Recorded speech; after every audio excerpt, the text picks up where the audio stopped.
Okay, everybody, welcome to another Ignite Visibility University podcast and video. I am so excited today because we have our new director of creative and interactive and social media. And just not only that, just a guy who is, in my view, a titan in the industry. Which I'm so excited to welcome him to Ignite Visibility. He really knows his stuff, and he's somebody who I've worked with for over a decade. Oscar, how you doing, man? Thank you so much for being here today.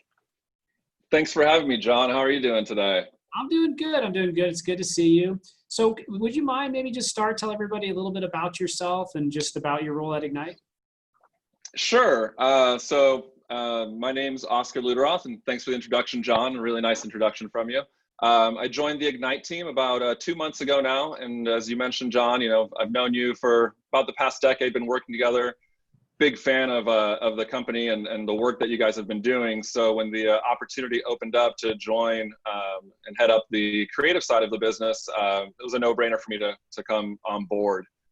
So really excited to have the opportunity to implement some new creative ideas with the backbone that you guys already have and all of your digital marketing expertise. Really excited for what the future holds for us and for our clients. Yeah, 100%. And I mean, going back, I've worked with Oscar to build, predating Ignite, to build very large websites for big brands, to launch interactive video games, to do creative campaigns for really big, well-known companies. And we'll probably talk about a few of those today. But, Oscar, the heart of what you've done has been creative and interactive and web, but you're kind of almost like a little bit of a Swiss Army knife. I mean, where are your main strengths and what do you really focus on mostly in digital? Yeah, so a lot of that comes from my first foray into this world. I started actually as a programmer. So back in not to date myself too much, but in the mid 90s, I started in web development and really got into that whole aspect of the industry. Went to college for that, and as I kind of got into that stuff, I started to learn more about the marketing side of the business and was really drawn to that. So my initial foundation being on the development side gave me kind of an interesting backstory in terms of bringing those skills onto the more traditional marketing side. And then, funny enough, I met my wife in college, who's a creative director as well, and working with her, she started introducing me to some of the more high-level creative side of things, the branding side of things, really understanding that whole side from like a strategic perspective. And I kind of started to join all of those things together. So, I was looking for ways to bring that development side of my skill set into more creative areas and into branding areas. And so I spent the last 10 years or so really focused on the branding side of the business, learning a lot about that. As you mentioned, working with some large brands and really getting insights into how those brands operate on kind of a global scale. And what was great about that was I could then bring my digital background and my development background and create some really cool experiences, some really great creative across a variety of channels for all of these brands, and just kind of blend all of those things together. And that's really where kind of my expertise lays and where I'm looking to kind of continue growing.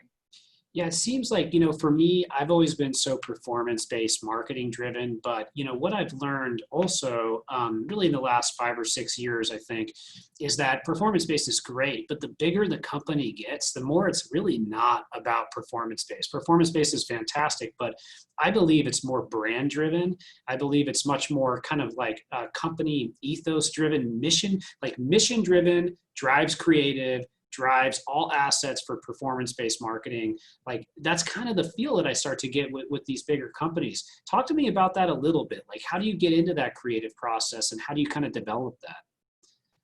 Yeah, so it's really interesting that you bring that up because I think that has very much been kind of the traditional model, especially for larger brands.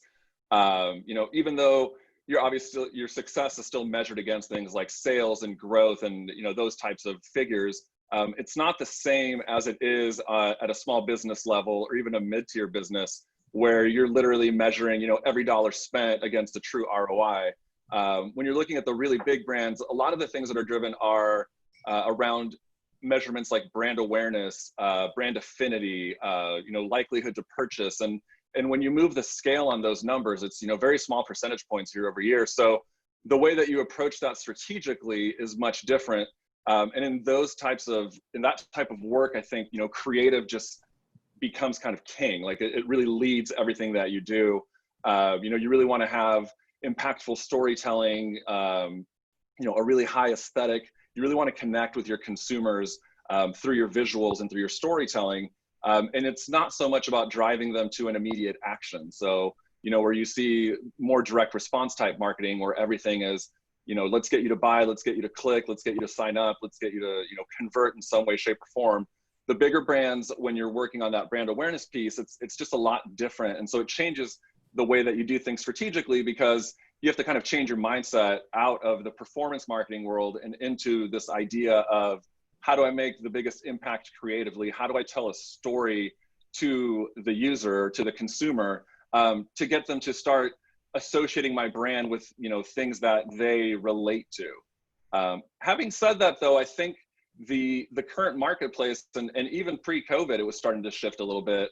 I think a lot of those big brands, because consumers are becoming smarter, because consumers are becoming a little bit less receptive to traditional media models, there's starting to be a shift in the industry where even at the big brand level, performance marketing is starting to kind of creep its way into the more traditional marketing models.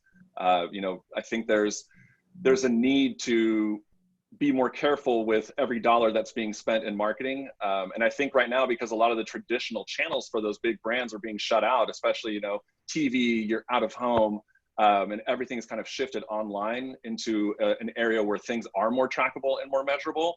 I think it's going to start moving towards that model across the board for all brands.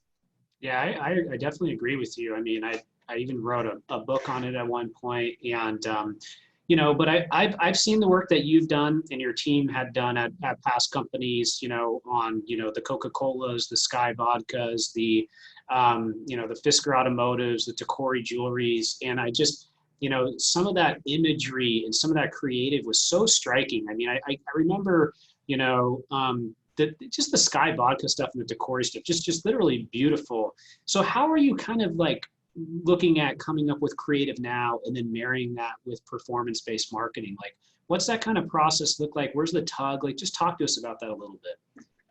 Sure. So, I think with some of the brands that you were mentioning, there are definitely brands that were led with visual storytelling. And so the goal was, hey, we want this image to be so impactful. I think the thing that's lost a lot of times when people see this beautiful imagery, though, is all of the strategic works that goes into creating those images. Tacori being a great example, Sky Vodka being a great example. Both of those were up against some of the biggest brands in the world. With Sky, we were competing with Absolut, who also had a very unique brand image. So the visuals that we were putting together were not just, hey, this needs to look beautiful and striking, but it also needed to be created in a way that kind of struck a juxtaposition against what your consumer might see with Absolut. So you were kind of creating your own branding, you were kind of creating your own, swimming lane for that brand. So when people saw that Sky Vodka ad, they immediately knew it was Sky Vodka, even if they didn't see the logo, even if they didn't see the bottle. The image was so owned and so much a part of the brand ethos for Sky, you knew it was them. Same for Tacori, they were up against the David Yurmans of the world and the Tiffany's, and they had such unique looks that we kind of had to take that same approach for Tacori, where we were like, every single piece of creative that we make has to be beautiful, definitely, and has to be striking. But what's the strategy behind it that helps to separate it from its competitors and that helps its audience immediately identify it? So some of that strategic work can still be applied to the performance marketing side of things. And so my approach now as I'm looking at things through that lens of performance marketing is to take some of that strategic background. I have a really strong background in user experience and kind of UX, especially online. So taking a lot of the learnings that I have from there and applying it to the creative, that's kind of my initial approach to it. In terms of where that kind of tug and that back and forth is, it's really challenging sometimes as someone who came from working on luxury brands and really high-end creative. It's really hard sometimes to pull away from that and let the, internally with Ignite, let the CRO expert tell me, hey, this looks really beautiful, but we need to bring, you know, a call to action above the fold and make it a little larger and use this color. And for me, it's like, oh, well, that color is not quite on brand, but I understand your point. So finding that Big balance orange between button. the two. Yeah. Like right on your beautiful Exactly, image. exactly. Yeah. Exactly. So, but at the same time, understanding that as the advertising world is changing, as the marketing world is changing, it's like, you know, is the brand going to value the beauty of that ad more than the fact that it's going to convert to higher sales? In the past, maybe, but I think in today's world and in today's marketing environment, absolutely not. They're going to want those conversions. So that's kind of what's, you know, driving me to give a little bit of leeway, let go of some of those creative elements and say, okay, let's bring in some of that conversion stuff. Let's bring in some of those tracking elements. Let's bring in some of these other things that are going to help these ads or these, you know, these websites or whatever that marketing piece is. How are they going to perform better? So, you know, willing to give up a little bit of that creative freedom so that we can have that performance. Well, you know, one of the things that, I mean, when I first started working on the Tacori account, I looked at them and I thought, oh, you know, this is a great, I never even heard of them before, but I'm like, this must be a big company. This must be a premium company. And it was just because of the imagery. It was just because of the way that things were designed. And I think what people need to realize is if you have really good high-end creative, like if you have your competitors creative and you're creative and the consumer sees both things, just by a better image, it will cause them to pay a much larger premium because they have that brand association. And so, you know, in that particular instance, that made a huge difference. So I think that's important for people to keep in mind. I mean, you can't charge premium prices without premium creative. Agree 100%. And I think that idea carries across the board. You know, a lot of times when we're doing websites, you know, in the past, we've done some work and I've led some websites for brands that were, you know, startups or, you know, very small but growing, and they were in very crowded marketplaces against, you know, really large competitors with deep pockets, and we were able to beat them, you know, because of what you're saying. Initially, from a strategic perspective, not just creating that beautiful imagery, but finding that white space where, you know, their competitors weren't. You know, we'd look at, okay, well, this competitor kind of owns this space and this look, and this competitor owns that space and that look, and maybe they own the low price at a premium, and maybe these guys own, you know, this look and feel. So trying to navigate your way around that and finding the space where you could create and design a brand that didn't feel like anyone else. So that was part of the work we did for Tacori. But then when you go on a website or when you see a piece of work, just having that, you know, hiring that better photographer, doing that just better styling, having someone who knows how to light things and creating that premium for that product is just such a huge win. And in a consumer's mind, they automatically associate it as being a better product than the competition just by the fact of having a better photo or a better video or whatever the case may be. And in a lot of times it was great because we would work with brands who actually had really low price points.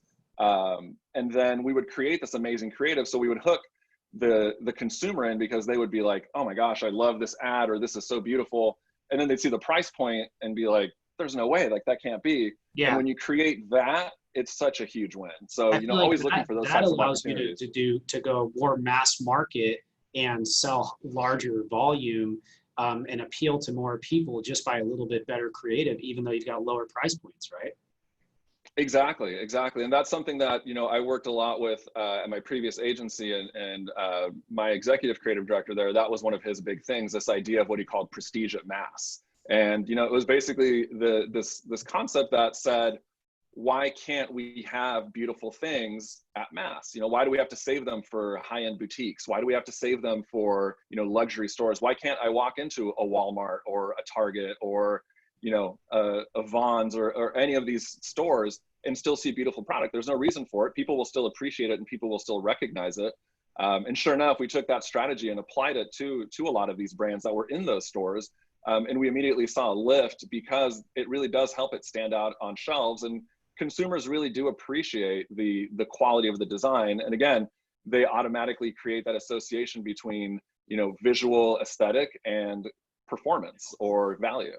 I absolutely love that. Yeah, all Ignite clients, all anybody who's listening to this right now, let's have prestige at mass, or let's just have prestige, right? You know, we want to be number one in the space or work with people who are going to become number one in the space. We want you to become number one in the space. You can't do it unless your creative is better than your competition. Oscar, you know, you talked about something a minute ago, and you're talking about finding the holes in creative. When you're talking about that, I was thinking to myself, gosh, I'd love to take every client or a couple clients or even ourselves and look at everybody's creative for their competition on a wall, like put like their top 10 competitors on a wall, and then look at all the holes, and then, you know, and then craft a strategy to create better messaging, better conversion rate optimization, better creative all together in one area so that they can beat the competition.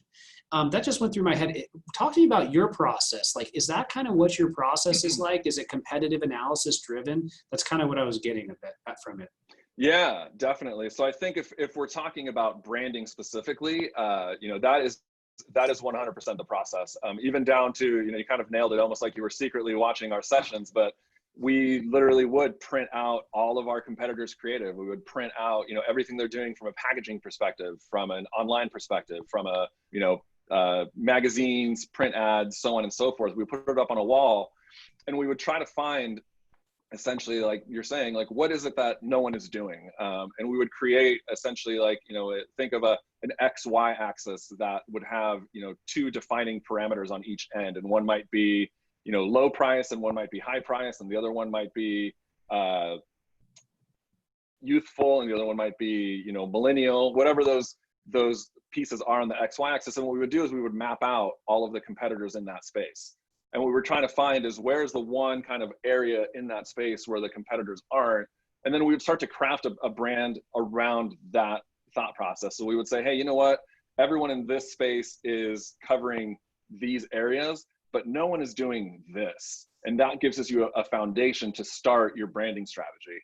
I will say we also had, you know, really strong, excuse me, really strong people on the team that did a ton of brand research.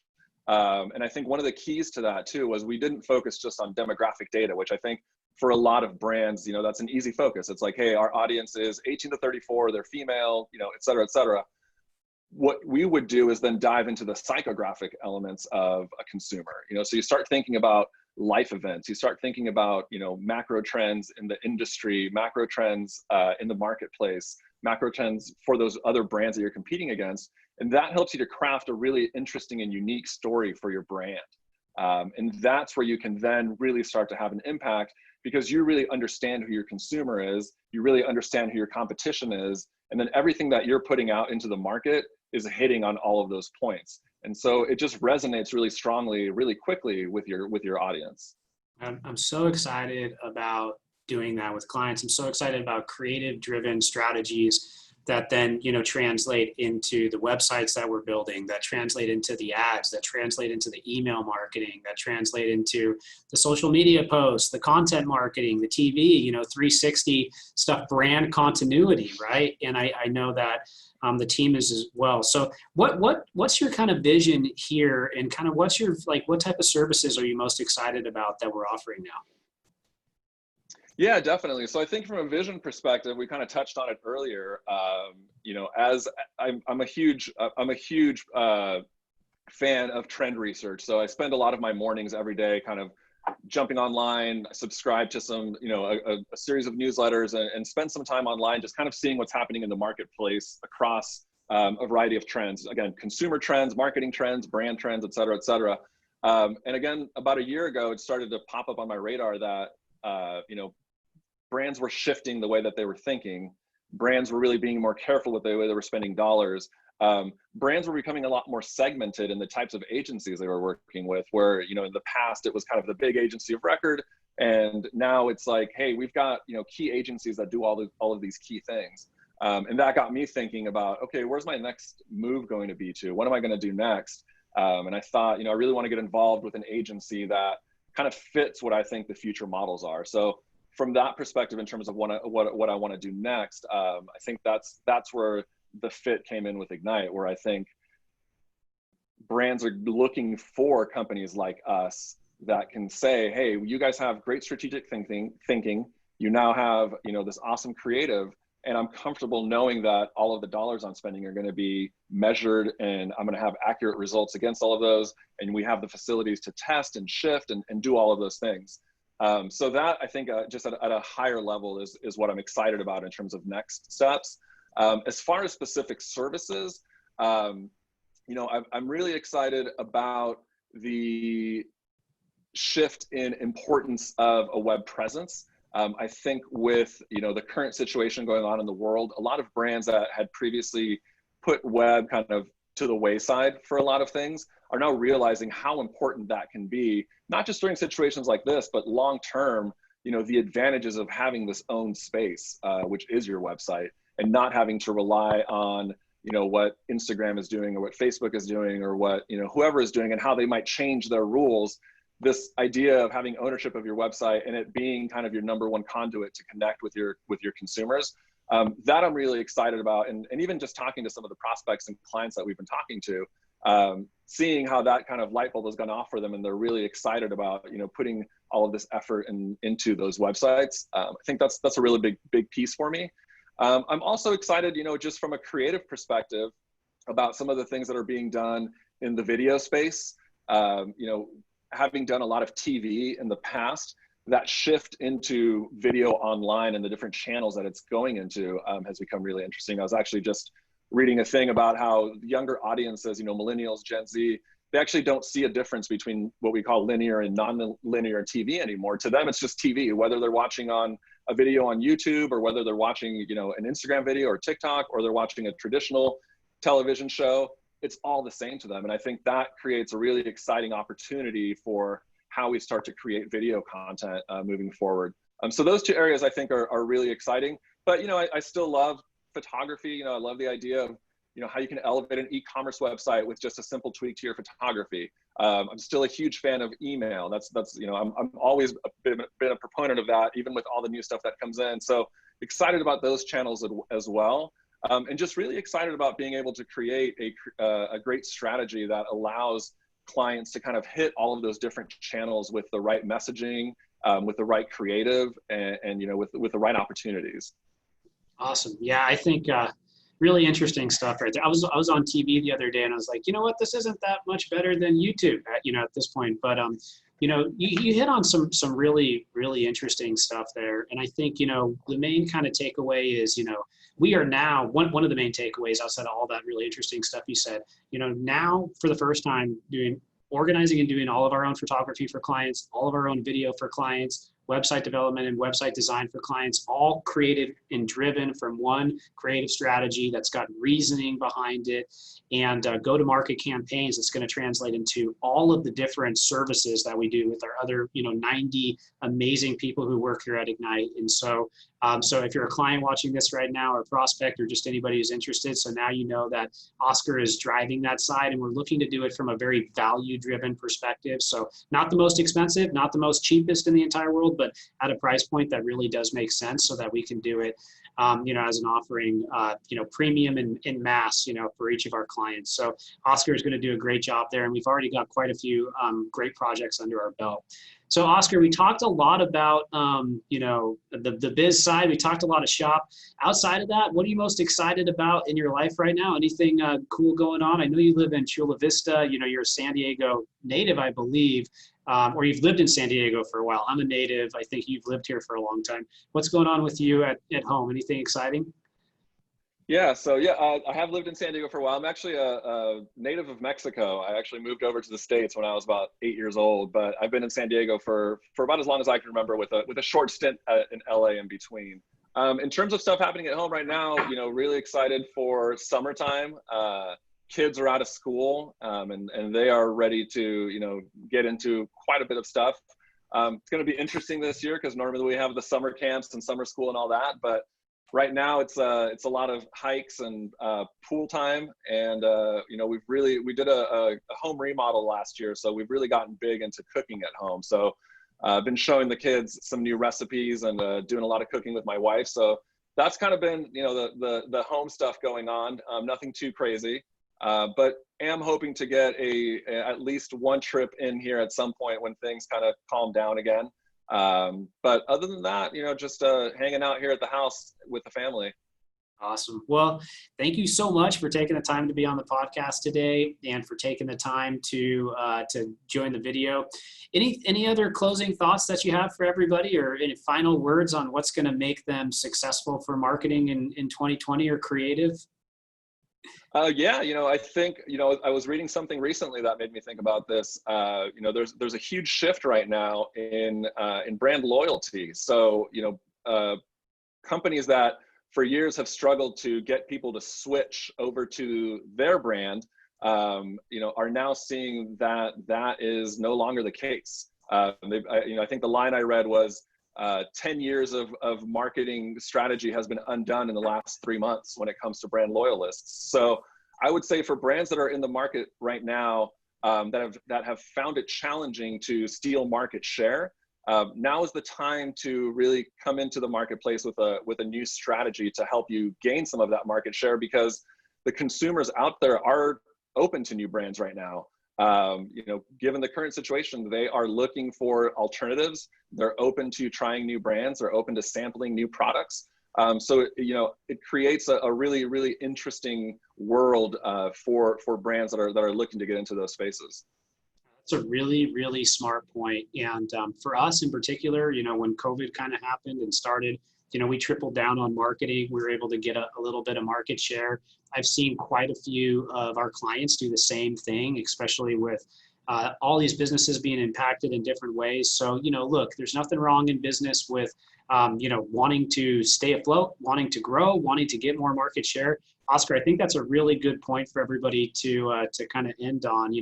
Try to keep growing and moving in a positive direction, and don't be afraid to really go for it. So thanks so much for being on today. If anybody has any questions and you want to ask anything of Oscar, you can go ahead and email him. What's your email? It's OscarL@ignitevisibility.com. OscarL@ignitevisibility.com. He'll be happy to chat with you, or you can also leave a comment on Facebook if you're watching this on Facebook or on YouTube. Oscar, thanks so much. We'll talk to you soon. Thank you, John. Great talking to you.